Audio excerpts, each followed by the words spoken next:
Anybody need a paper? Everybody got theirs? JD, take this to Pops. Thank you. All right, so last week we left off on another cliffhanger.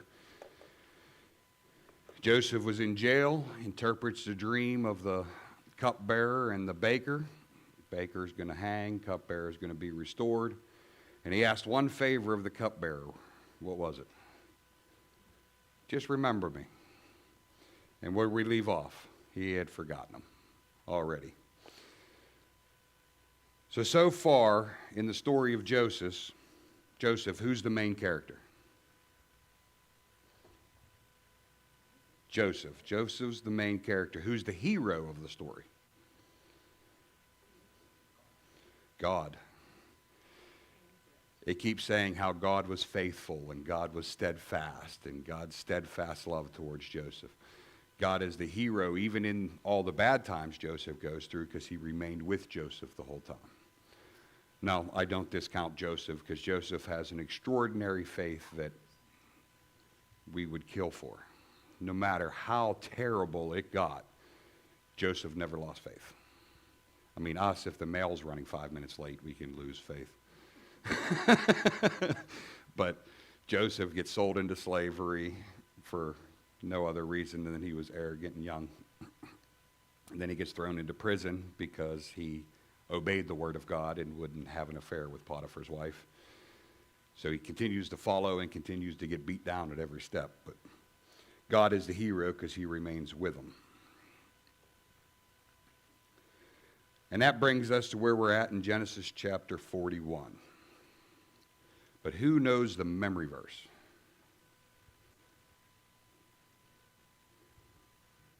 Who wants to read the memory verse?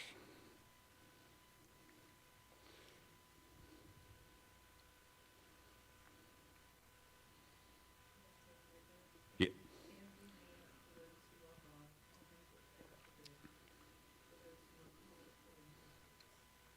And Joseph is the best example, probably shy of Jesus, of the truth of this verse. Like we said the last couple of weeks, it's not about our good or our good circumstances, but it's for God's good and his glory. Everything Joseph went through and he's going to continue to go through is for God's good and God's glory. I don't think Joseph sitting in the prison called the pit is thinking it's for his good. So I'm going to read the first 36 verses. I won't make you do it, Judy. After 2 whole years, Pharaoh dreamed that he was standing by the Nile. And behold, there came up out of the Nile 7 cows, attractive and plump, and they fed in the reed grass. And behold, 7 other cows, ugly and thin, came out of the Nile after them, and stood by the other cows on the bank of the Nile. And the ugly, thin cows ate up the 7 attractive, plump cows, and Pharaoh awoke. And he fell asleep and dreamed a second time. And behold, 7 ears of grain, plump and good, were growing on one stalk. And behold, after them sprouted 7 ears, thin and blighted by the east wind.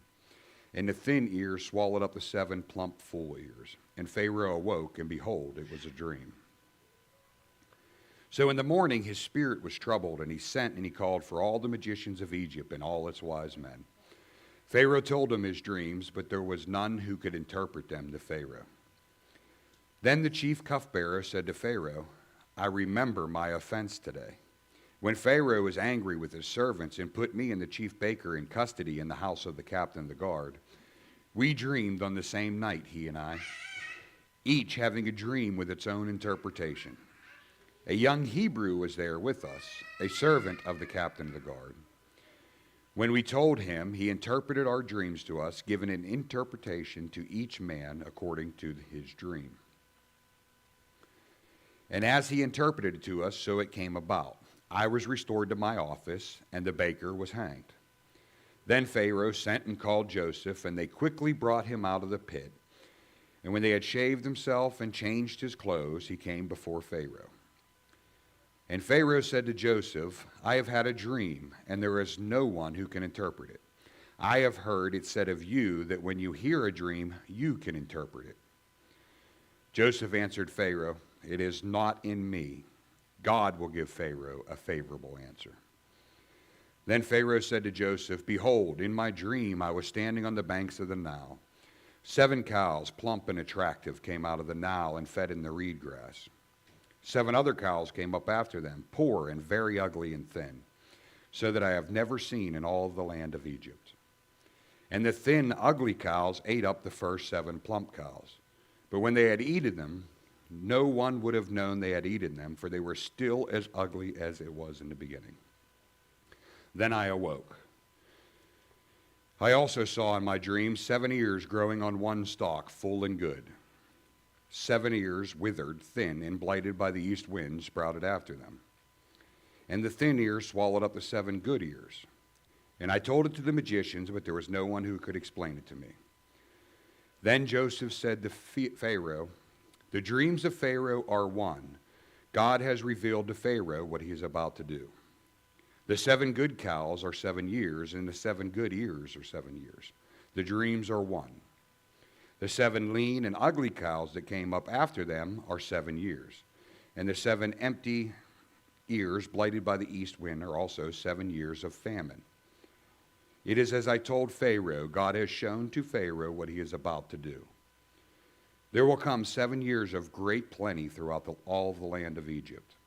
But after them there will arise 7 years of famine, and all the plenty will be forgotten in the land of Egypt. The famine will consume the land, and the plenty will be unknown in the land by reason of the famine that will follow, for it will be very severe. And in doubling of Pharaoh's dreams means that these things are fixed by God and will shortly bring it about. Now therefore let Pharaoh select a discerning and wise man and set him over the land of Egypt.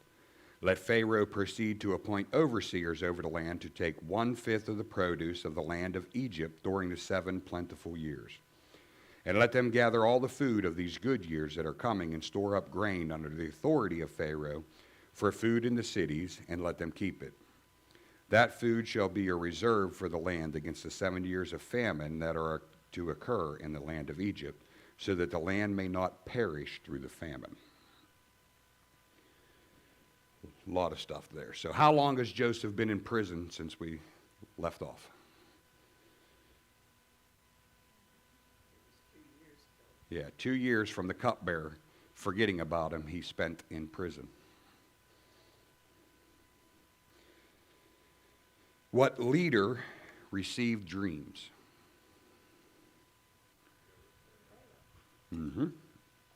Pharaoh. Sesostris 1, most people think. Sometimes Sesostris set 2, but tracing back through history, it looks like Sesostris 1.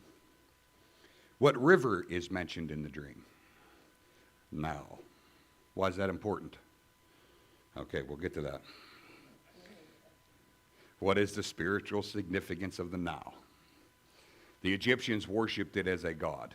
It was the life bringer of their land. Every year the Nile would flood, right on like clockwork. And when it flooded, it put all that sediment and mud out into the fields where they could grow crops every single year. So they worshipped it as if it was a god. It was the cycle of life for them.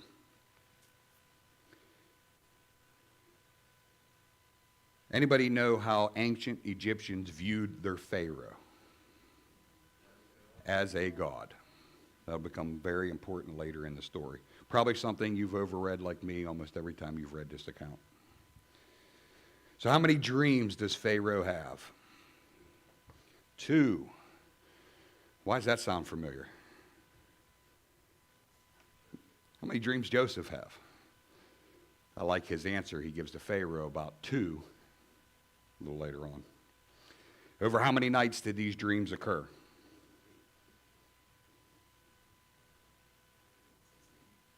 Yeah, 1 night. Went back to sleep and had the second dream. What are the parallels of the dream? Both had fat, plump, and good looking, skinny, thin, and ugly. Kind of opposite of our culture anymore.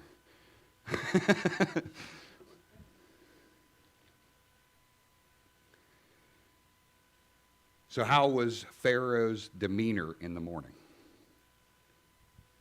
How was Pharaoh acting? He was bothered. He was troubled by these dreams. It's not like a normal dream where you can wake up in the morning and go, that was weird, and just move on with your day. No, it bothered Pharaoh. He knew there was something different about the dream. So then what does he do in the morning? Not yet. Calls all the magicians and wise men that he has serving him to interpret his dreams. And what was their interpretation? They didn't have one. They had no answer for Pharaoh. So who do we see from last week that brings Joseph into the picture? Cupbearer finally remembered. It only took 2 years. How do you think the cupbearer was feeling at that moment? Probably scared. Probably a little sad that he forgot. Sure didn't like the fact of bringing up whatever brought him into prison before Pharaoh. I'm sure that was pretty uncomfortable. You remember when you were really mad at me and I did that wrong thing and you threw me in prison? Let's talk about that. It's probably the last thing you want to do to the most powerful person on the planet, which is what Pharaoh was. Egypt was the only superpower at that time, though. They would be like U.S. right now. They owned that region. They were the largest, most powerful nation. I don't think I want to bring up why I made him mad 2 years ago. I'm hoping he forgets that. But the cupbearer actually stands up and does it.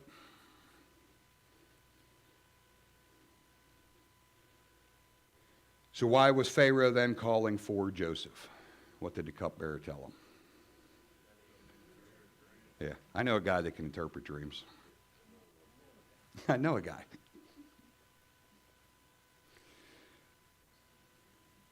And then you notice Pharaoh calls him urgently. Go get him quickly. Little side note here. Could you imagine Joseph sitting in this pit called prison, and all of a sudden they rush in, make you shave and change and go before Pharaoh? Guarantee you they didn't tell him what it was about. So he's probably thinking what? It's time for my death. So he has to shave. Why does he have to shave? Yes. You weren't allowed hair. They shaved everything. You know, they shaved their face, their armpits, their arms, legs, the whole 9 yards. They were smooth as could be. Yeah. They do the big beards and But Egypt was different. You didn't stand before Pharaoh with a beard. Not if you wanted his good favor. You were clean shaven. So Joseph shaves, changes clothes, and they bring him before there. What was the name of the prison Joseph was in?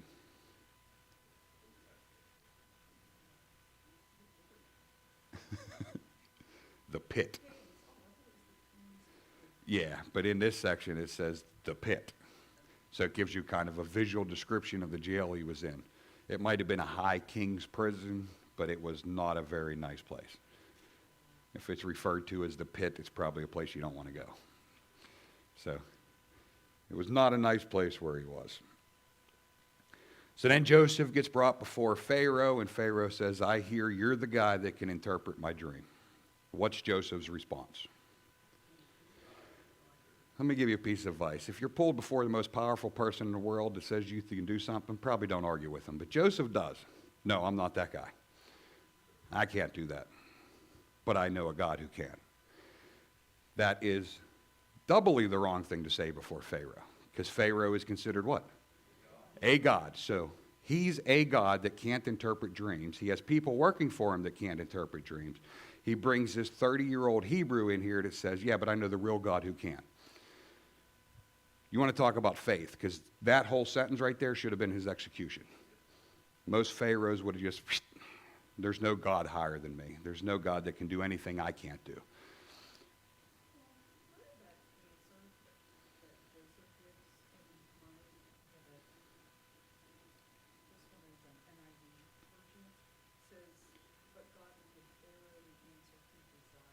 Yeah.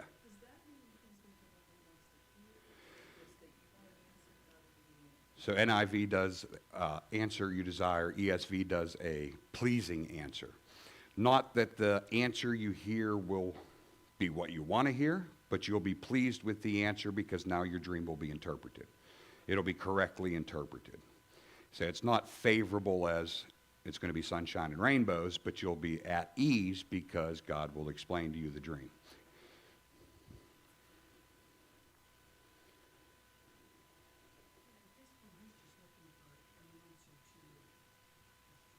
Yeah. Yep. And God will give it to him.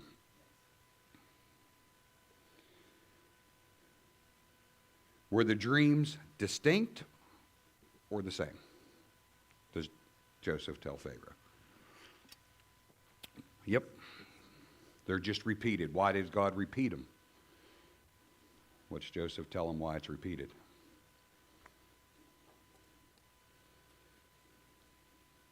It was sure it was going to happen, and it was going to happen soon. Now, we just said Joseph had 2 dreams, and they were sure to happen, and he thinks they're going to happen soon. It's 13 years since he got sold into slavery. So Joseph can still say it's going to happen soon, even though his has not happened soon. I find that interesting because he has to say to Pharaoh, this is going to happen real quick. But his same experience says it's 13 years and I'm still waiting on my answer. Gives you another insight to his faith. He doesn't, I'd be like, why is his going to happen soon, God? And mine's 13 years, I'm still rotting in prison. You know, you promised that my whole family was going to bow down to me. You gave me 2 dreams, but Joseph, none of that. Tells Pharaoh, yours will happen soon, with no animosity at all. The faith of Joseph is astounding if you study it.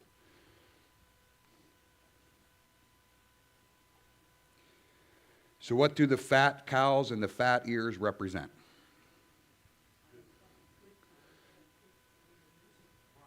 Seven years of plenty. And the skinny cows and the burnt ears? 7 years of a famine so extreme you'll forget the good years.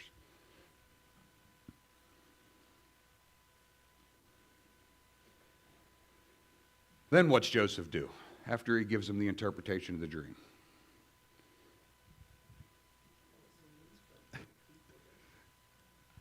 You don't realize how bold that statement is if you don't know ancient Egypt. He just told, quote unquote, a God that you're not smart enough to interpret your dream, but I know a God who is.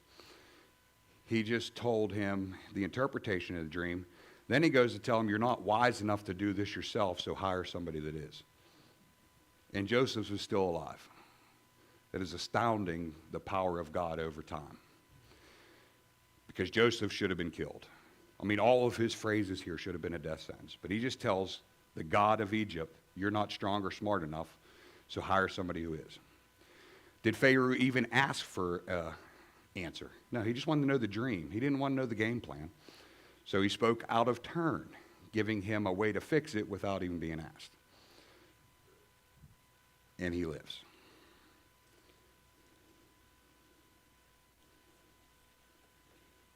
Because what Joseph say? A discerning and wise man.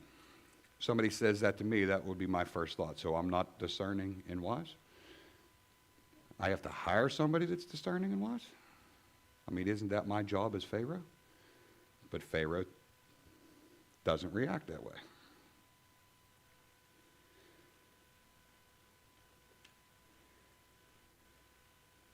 So let's continue on, 37 through 57. 37 starts off, the proposal pleased Pharaoh and all the servants. And Pharaoh said to his servants, can we find a man like this, whom is the Spirit of God? Then Pharaoh said to Joseph, since God has shown you all of this, there is none so discerning and wise as you are. You shall be over my house, and all my people shall order themselves as you command. Only as regards to the throne will I be greater than you. And Pharaoh said to Joseph, see, I have set you over all the land of Egypt.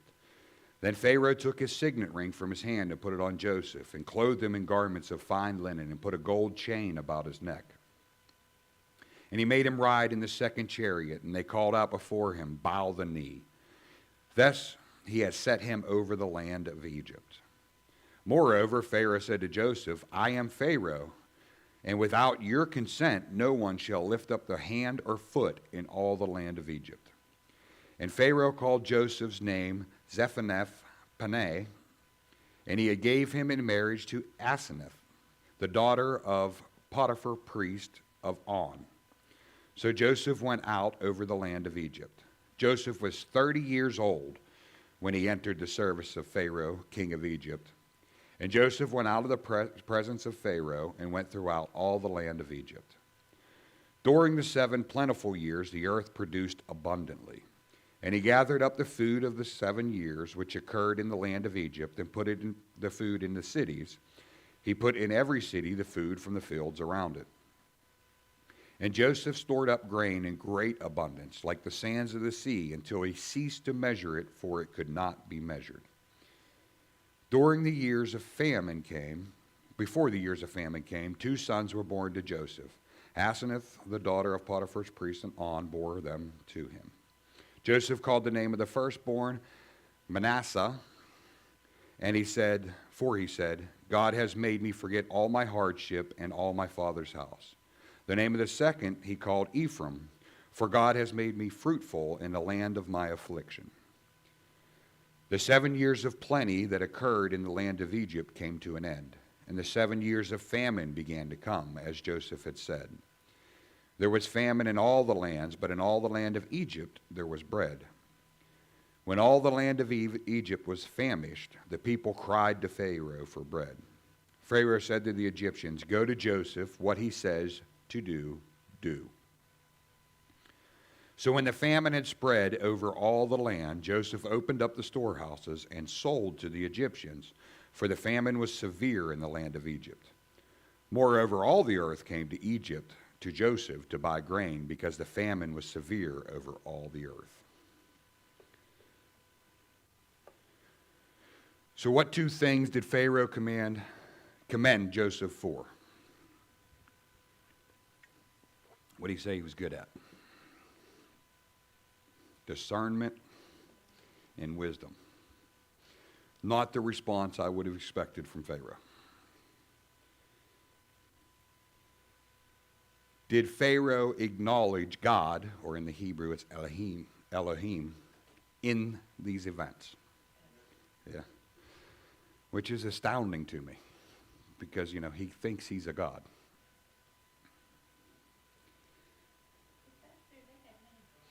Yeah, Egypt had many, many gods. So it's not hard to add one, but he's adding one over him, which is the astounding part. They don't mind adding them below them, as long as they're still up top. But he puts Elohim as knowing more and more wisdom and more intelligence, and can see the future and interpret dreams. And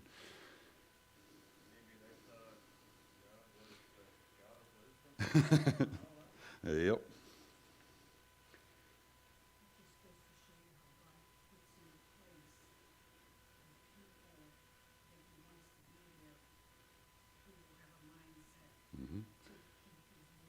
Yeah.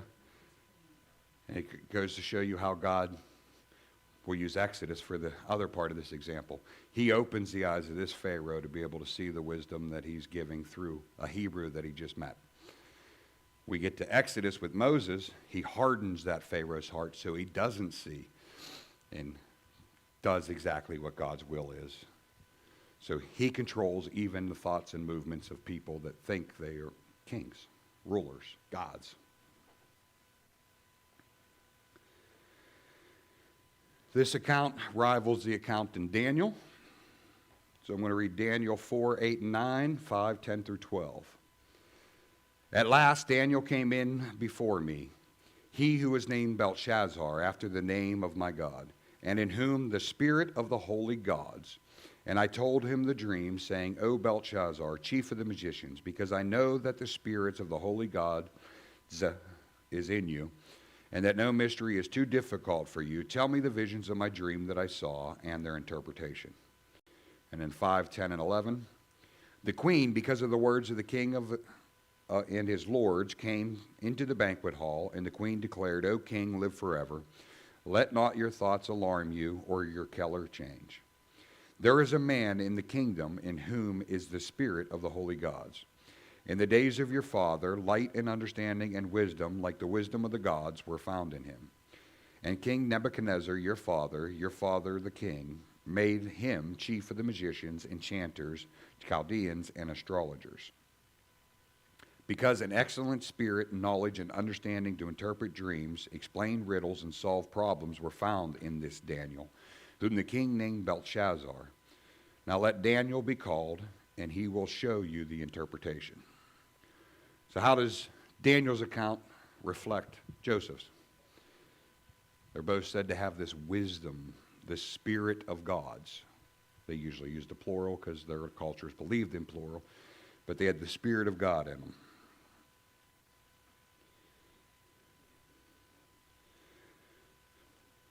So back to Joseph. Did Pharaoh give him a proposal to take this job? No. Just a straight up command. You're going to take this job. He didn't really give him a choice. Set him over his whole household, his whole nation. So what did he give Joseph to command?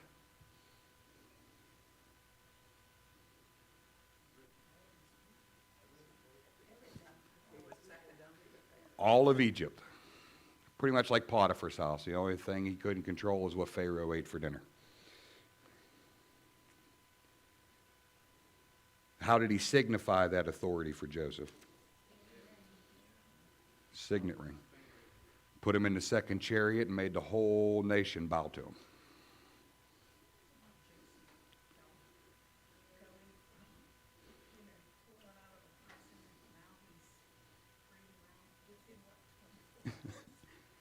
Yep. Within 24 hours, he goes from the pit to the palace. I'm blown away by Pharaoh. How long has he known Joseph? Couple minutes. How do you take somebody you know for 2 minutes that you just pulled out of prison and put him in charge of the nation? But by the power of God. Because otherwise that ain't happening. I don't care how you interpret the dream. They're not going to give you the signet ring and put you in control of the country. Be like, yeah. Yep, God makes it happen. Because, they're not going to pull somebody out of prison and go, here's the nuclear football, you take control of that. You look like you got this handled. Mm-mm.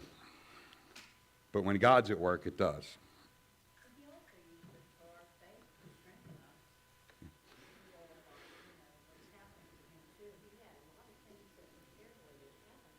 Yeah. And like I said, you grow closer to God in your trials and tribulations than you ever will in your good times.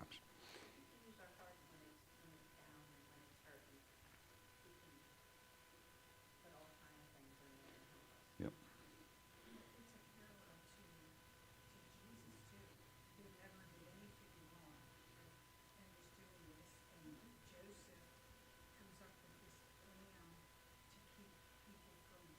Yeah. Yeah.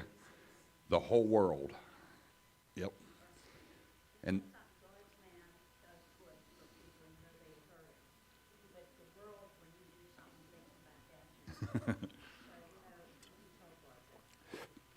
so fast forward, because we're almost out of time. They store up 20% of the crops for 5 years, and it's enough to sustain the whole country for 7 years. So if you want to talk about the abundance of God, you can really dig in there. Because if he just took 20%, you could feed the whole land of Egypt, plus every surrounding nation coming to you for food and not run out in 7 years. That abundance in them 7 years had to be very abundant. And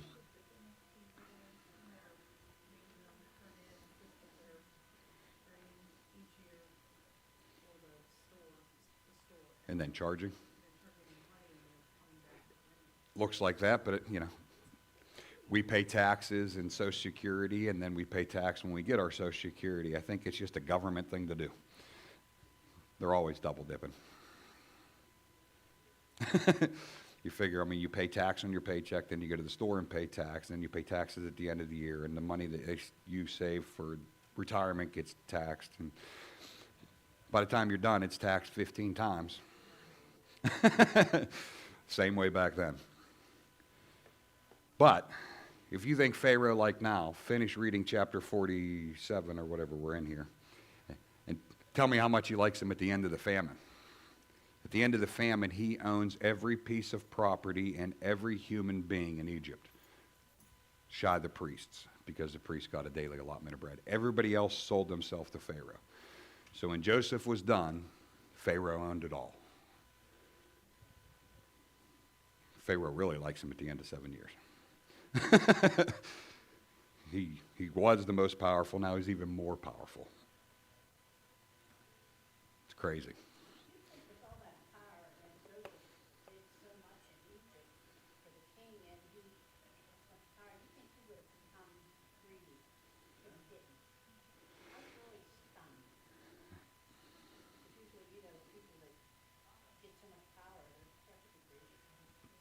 Yeah. All right, let's close in prayer. Dear Heavenly Father, we thank you for the example of Joseph. Faith, no matter the circumstances.